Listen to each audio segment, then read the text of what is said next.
What do you think of Malcolm Gladwell's theory that the years 1953 to 1955 were the perfect ones in which to be born for the computer revolution?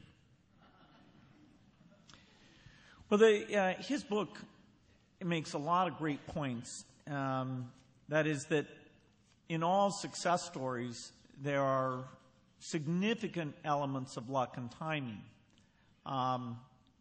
I wasn't the only kid born between 1953 and 55. But absolutely, to be young and open-minded at a time when the microprocessor was invented. In my case, I have a friend, Paul Allen, who was more open-minded about hardware-type things, and literally brought me the obscure article that talked about that first microprocessor and said, this is going to improve exponentially. What does that mean?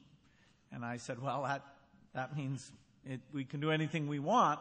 And then he was, bugging me the rest of the time. Every time there'd be a new microprocessor, he said, can we do something yet? And when we were in high school, that didn't happen. So he came back to Boston, took a job there, and actually the microprocessor that was finally good enough came out in early 1975, and that's why I dropped out. So the timing was pretty important.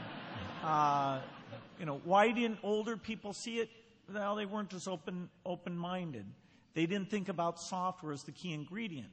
Now, a lot of kids started doing software, and it's not, if somebody reads the book to say that if you spend 10,000 hours doing something, you'll be super good at it.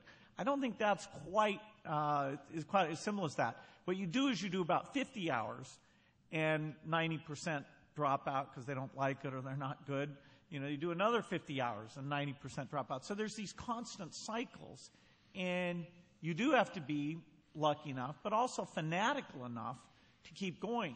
And so the person who makes it to 10,000 hours is not just somebody who's done it for 10,000 hours. There's somebody who's chosen and been chosen in many different times. And so all these magical things came together, including who I know in that time. And I think, that's very important. When you look at somebody who's good and say, could I do it like them?